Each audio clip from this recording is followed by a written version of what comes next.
Situation at Stellantis is, I think the technical term, a mess. We have seen a real collapse of sales. Inventory levels. Are you going to have to increase your incentives and discounting in order to clear out what are really high inventory levels? We will have a very unbalanced year.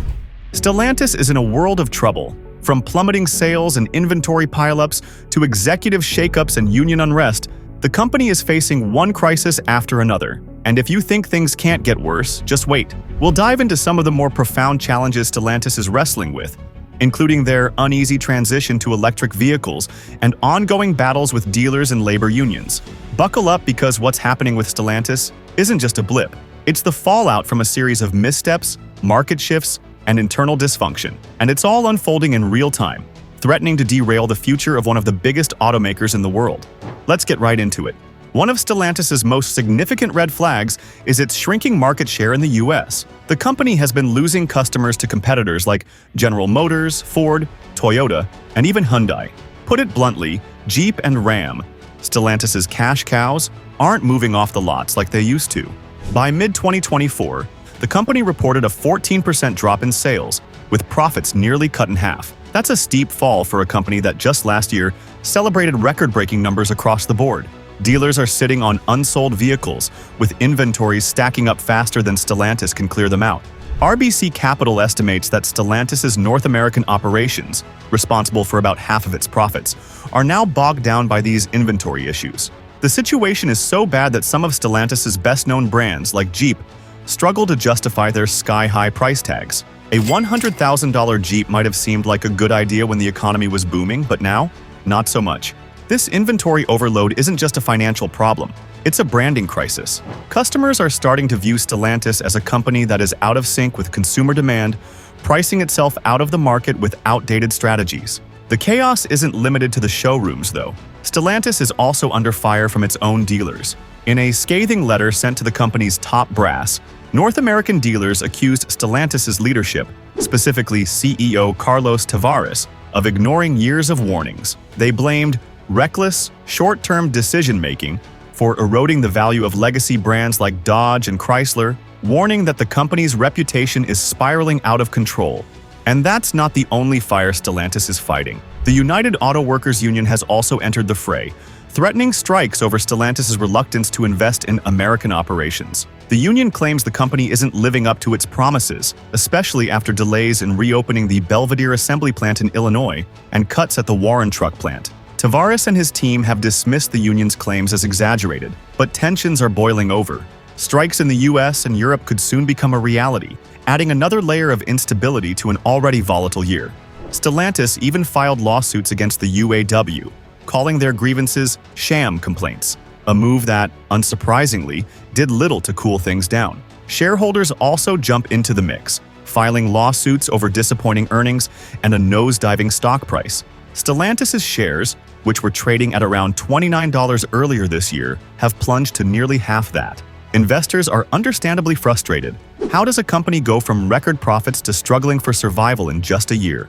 On top of all the operational challenges, Stellantis has been embroiled in a public relations disaster over executive compensation.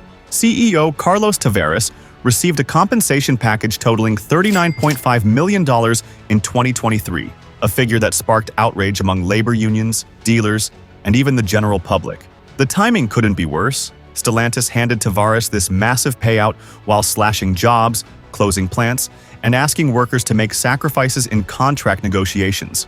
The backlash wasn't just social media noise. Both union leaders and shareholders publicly criticized the compensation as tone-deaf, especially considering the company's recent decline. This has fueled tensions with the United Auto Workers, which argues that if Stellantis can afford to pay executives nearly $40 million, it can certainly afford better contracts for its workers. And it's not just Tavares feeling the heat. Stellantis has also been accused of mismanaging the bonuses of other top executives, leading to speculation that leadership is more focused on personal gain than the company's long-term health. With trust in management eroding, it's no wonder that both workers and dealers are pushing back harder than ever.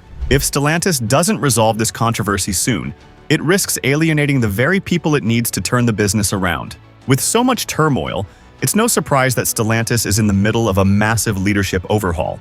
In just a few months, Key executives have either left or been reassigned. The company's chief financial officer is out, and the global head of Jeep has taken over the North American region to stabilize operations. Meanwhile, Stellantis has clarified that CEO Carlos Tavares' days are numbered. Although the board officially supports Tavares for now, they've already started the search for his replacement, signaling that a leadership change is on the horizon. Tavares' recent cryptic comments about arrogance during a company event didn't exactly inspire confidence either. If anything, they underscored just how disconnected leadership has become from the company's core challenges. And leadership stability isn't just an internal concern.